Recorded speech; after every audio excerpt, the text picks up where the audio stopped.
Salut à tous, je suis Spiro le Dragon, soyez les bienvenus sur la chaîne qui déboîte. Aujourd'hui je vous présente en avant-première française le tout dernier smartphone de chez M-Horse, le M-Horse Pure 3. Il sort aujourd'hui même, au moment où vous regarderez cette vidéo, elle a été programmée pour le jour de la sortie. Moi ça fait à peu près 3 semaines que j'ai ce téléphone entre les mains. Un grand merci à M-Horse pour sa confiance, parce qu'ils m'ont du coup envoyé un des premiers téléphones qui est sorti de l'usine. C'est très exactement le 58e à être sorti de l'usine, si j'en crois le numéro de série.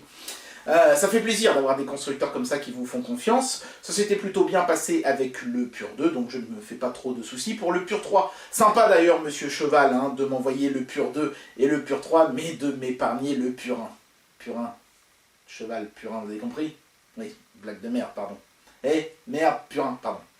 Et pour l'occasion, vous avez aussi remarqué que j'ai fait péter les nouveaux rideaux gris qui remplacent les anciens rideaux avec des nénuphars bien moches dessus. C'est parti donc pour le test de ce M-Horse Pure 3, on y va. Bien, voici donc la boîte simple mais efficace du M-Horse Pure 3. C'est la même que celle du Pure 2, ils ont simplement changé l'étiquette en bas pour Pure 3. Pourquoi pas, autant faire des économies sur l'emballage quand on veut casser les prix.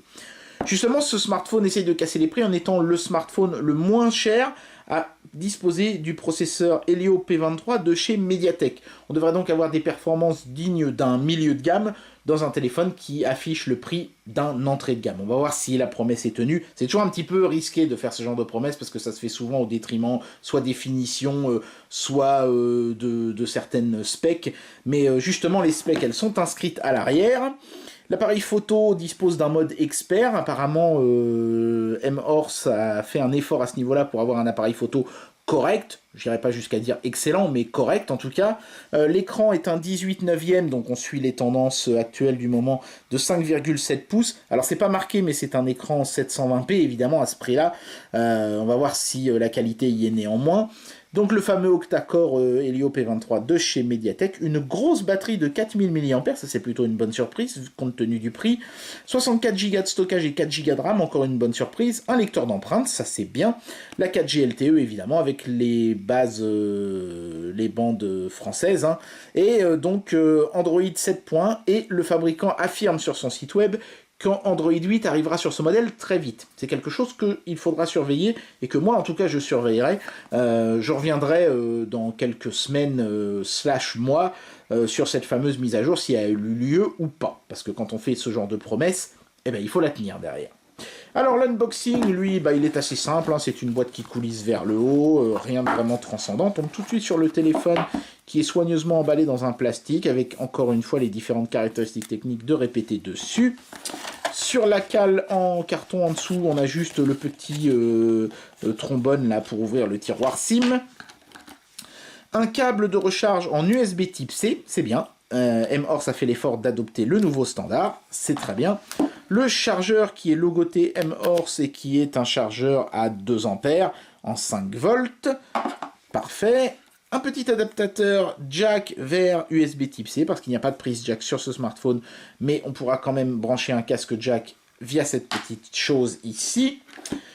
Une coque en PU souple, ça c'est toujours une bonne idée d'en fournir une, parce qu'évidemment sur ces smartphones de marque peu connue, trouver des coques se révèle bien souvent impossible. Au moins vous en aurez une pour commencer, c'est parfait.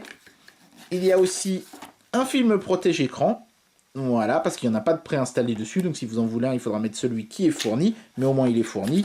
Et puis une petite carte de garantie de chez M-Horse. Il n'y a pas de notice fournie avec ce téléphone, peut-être parce que c'était un des premiers batchs sortis d'usine, mais bon, après voilà, c'est un smartphone Android, a priori la notice serait de toute façon superflue. Bien, alors on va tout de suite sortir le smartphone de son petit emballage plastique. Hop, c'est plus facile vers le bas, voilà. Ça l'allume parce que le plastique appuie sur le bouton power, tout simplement. Écoutez, l'écran a l'air d'être plutôt pas mal. Il occupe évidemment une grande partie de la façade avant puisqu'on est en 18/9e. On a des bandes noires en haut et en bas, un peu à la Samsung Galaxy S9, mais sans les coins arrondis. On va faire un rapide tour du propriétaire. Hop, voilà. Donc ici, on a un flash pour le mode selfie, c'est assez rare pour être souligné, c'est plutôt pas mal. À gauche, on ne le voit pas, mais il y a le capteur de proximité et de luminosité ambiante. À droite, on ne la voit pas non plus, mais il y a une LED de notification. Le haut-parleur, bien sûr, pour le téléphone. Et le capteur d'appareil photo qui est à double lentille à l'avant comme à l'arrière. Donc c'est pour ça que je disais que M-Orth avait fait un petit effort sur l'appareil photo, et force est de reconnaître que c'est plutôt pas mal, vous verrez hein, pendant le test, la qualité des photos prises avec ce téléphone. À l'arrière, on a donc la double LED flash, le double capteur photo. Ici, ils ont mis un petit logo où il y a marqué Digital Camera, j'imagine pour faire une symétrie avec la LED flash. Pourquoi pas, ils auraient pu aussi mettre, vous savez, un capteur cardiaque ou une connerie comme ça, mais je pense qu'ils n'avaient pas vraiment envie de dépenser des sous inutilement dans un modèle qui essaye de casser les prix, justement. Le capteur d'empreinte digitale, le petit logo M-Orth embossé, le tout sur une coque qui a un toucher métallique, mais qui, je pense, hein, est en fait un plastique recouvert d'une peinture métallisée, c'est moins cher, et ça permet de faire passer les ondes sans avoir besoin de mettre des bandes plastiques qui ici ne sont pas présentes. Donc on n'est pas réellement sur une coque en métal, mais on en a le look and feel, donc c'est plutôt pas mal. Vous noterez évidemment, vous avez remarqué que j'ai le modèle rouge, puisque ce téléphone sera disponible en noir et en rouge, plutôt que en noir et en blanc, bah pourquoi pas, ça change un petit peu. Ils m'ont envoyé le modèle rouge qui tend un petit peu vers le rose fuchsia. Je suis pas forcément super fan de la couleur, mais sachez évidemment que le téléphone existe également en noir. Bouton de volume et bouton power sur le côté. Les boutons de volume ont un tout petit peu de jeu, hein. C'est là qu'on sent qu'on est quand même sur un téléphone pas cher. Ici, on a le tiroir SIM avec le petit orifice pour mettre le trombone. Et sur le dessous, on a le micro pour les conversations, le haut-parleur et la prise USB type C. Et donc, vous constatez effectivement qu'il n'y a pas de port jack. Il faudra utiliser l'adaptateur fourni. Voilà, design plutôt classique. La petite touche d'originalité, ce sont les creux là sur la partie supérieure et inférieure. Pratique d'ailleurs sur la partie supérieure pour mettre son petit rail de coke du matin. Voilà, ou sinon juste pour le look. Premier point positif pour ce téléphone, il est très agréable en main et il ne fait pas de chip du tout. Deuxième point positif, le lecteur d'empreintes est très efficace. Pas le plus rapide que j'ai jamais vu, mais en tout cas, il lit toujours les empreintes du premier coup, il ne demande jamais de s'y reprendre à 2 fois, donc ça c'est plutôt bien. Et enfin, troisième point, évidemment, l'écran qui occupe une grande partie, hein, la majeure partie de la façade avant. On a des bordures noires un peu plus épaisses, on va dire, que sur les téléphones très premium du moment, mais au moins, M-Orth nous a épargné ces saloperies d'encoche là que tout le monde a envie de faire depuis que Apple a eu la mauvaise idée d'inspirer cette foutue tendance. Mais c'est pas de la faute d'Apple, hein, après tous les autres n'ont qu'à pas copier hein, derrière. Enfin bon bref, au moins M-Orth nous aura épargné ça. On n'a même pas les coins arrondis, hein, on a des coins, je sais pas comment dire, carrés. C'est drôle hein, de constater que pendant des années on s'est efforcé à avoir des télés à coins carrés et que maintenant qu'on sait faire des écrans à coins carrés, bah on se met à faire des coins ronds. Enfin bon, au moins M-Orth nous aura épargné ça. Merci les gars.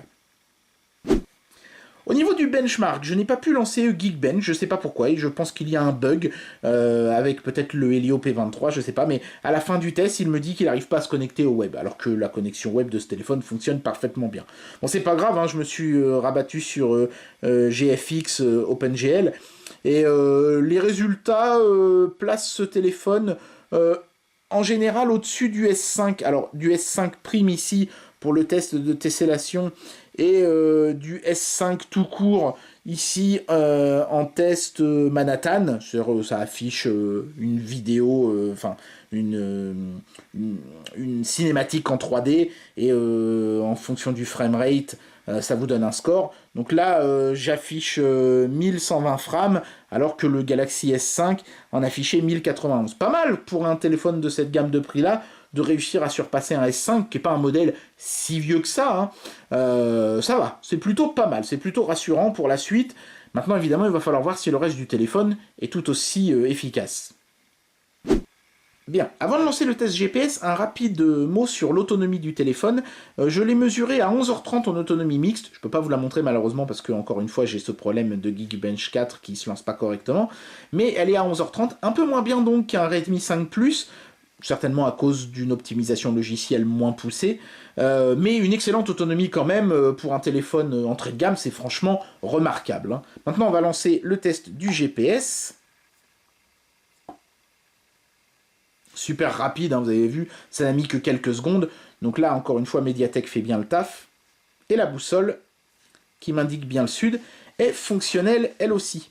Donc ça, c'est bien parce que souvent, hein, sur des téléphones pas chers comme ça, la boussole, soit elle marche pas, soit il y en a carrément pas. Là, non seulement il y en a une, mais en plus, elle est précise et efficace. Ça, c'est vraiment un bon point.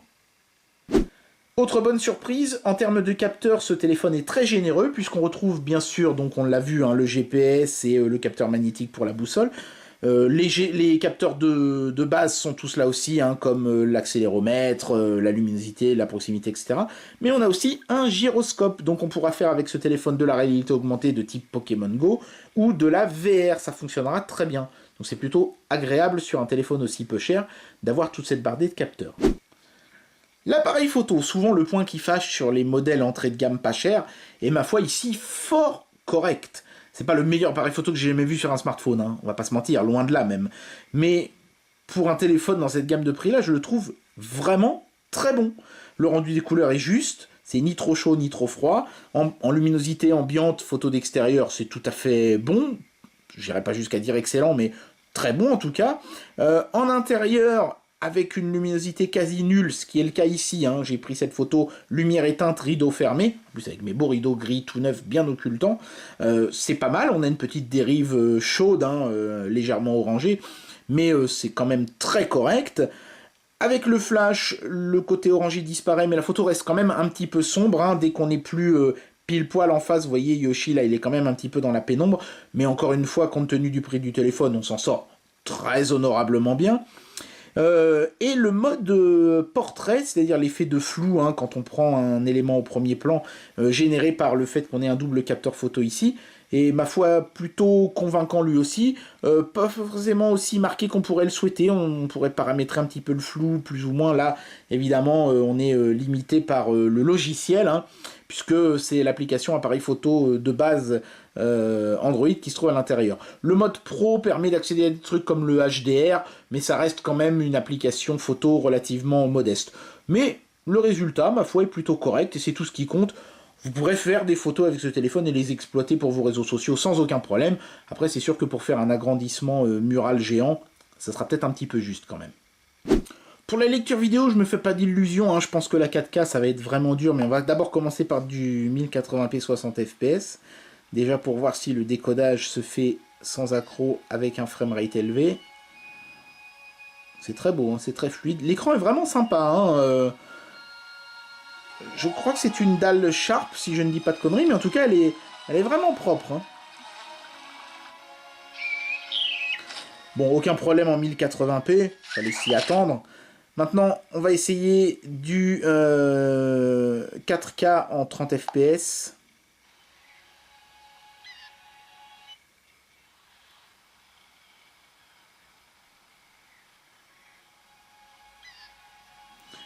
Bon, c'est moins fluide déjà, hein. On sent qu'il y a des petits accros, ouais. Ah là. Ah, il n'y a pas, hein. Ces petits, entre guillemets, processeurs chinois n'ont pas encore la capacité de décoder de la 4K vraiment confortablement. Bon, à part acquis de conscience, je vais essayer en 60 fps, mais...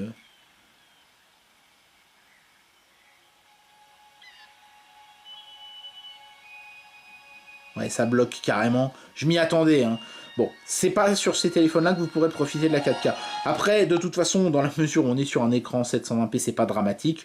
Vous pourrez néanmoins lire de la Full HD. Mais voilà, faites une croix sur la 4K pour ce modèle-là. Allez, on va commencer avec un jeu, entre guillemets, simple, Skyforce. Bon, c'est quand même un jeu qui affiche des graphismes en 3D pas mal de petits éléments graphiques à l'écran, de transparence, etc. Mais là, évidemment, avec ce Helio P23, ce genre de jeu tourne sans aucune difficulté. Donc, vous pourrez faire des jeux petits et moyens sur ce téléphone sans difficulté. Maintenant, qu'en est-il des gros jeux? On va regarder ça tout de suite. Sur un jeu beaucoup plus performant comme ici Oddworld New and Tasty, que j'ai poussé, hein, en résolution, hein, vous pouvez voir qu'il y a un très bon niveau de détail un peu partout. J'ai mis une résolution au-delà de la moitié, ce qui pour ce jeu-là est déjà énorme. Et ben, ma foi, c'est jouable. J'irai pas jusqu'à dire que c'est fluide et tout, hein. On n'est pas sur un smartphone haut de gamme, faut pas non plus se leurrer. Mais c'est jouable. On peut pas en dire autant de la plupart des smartphones dans cette gamme de prix-là. Donc, on s'en sort plutôt pas mal, encore une fois, je trouve. Cette bonne surprise sur Oddworld New and Tasty se confirme quand j'essaye de jouer à la PSP, puisque là, vous voyez que les graphismes sont de bonne qualité, hein, avec l'anti-aliasing d'activer et tout. Et la PSP, malgré tout, fluide. Bon, j'ai pas joué au jeu le plus demandeur, hein, mais ça marche. Donc les perfs de ce petit processeur sont pas mauvaises du tout. Avec les téléphones comme ça, entrée de gamme, qui essayent d'en mettre le plus possible pour le moins cher possible, tout est affaire de compromis. Donc, pour noter un tel produit, il faut se poser la question, est-ce que les compromis qui ont été pris sont les bons? Par exemple, est-ce que c'était une bonne idée de mettre un écran 720p? Oui, parce que l'écran, hormis ceci, est absolument excellent. Est-ce que c'était une bonne idée de mettre un Helio P23 plutôt qu'un P25? Bah oui, parce que déjà pour le prix d'une, et puis surtout ça permet d'avoir à l'intérieur de ce téléphone toute une bardée de capteurs qui seront certainement plus utiles que de gagner un petit peu en perf. Les perfs pour les jeux sont-elles bonnes? Oui, c'est pas les meilleurs que vous aurez évidemment, vous n'êtes pas sur un smartphone haut de gamme, mais ce sera suffisant même pour certains gros jeux, pour la plupart d'entre eux même à vrai dire. Ce sera un téléphone qui pourra vous permettre de faire des photos plus que correctes.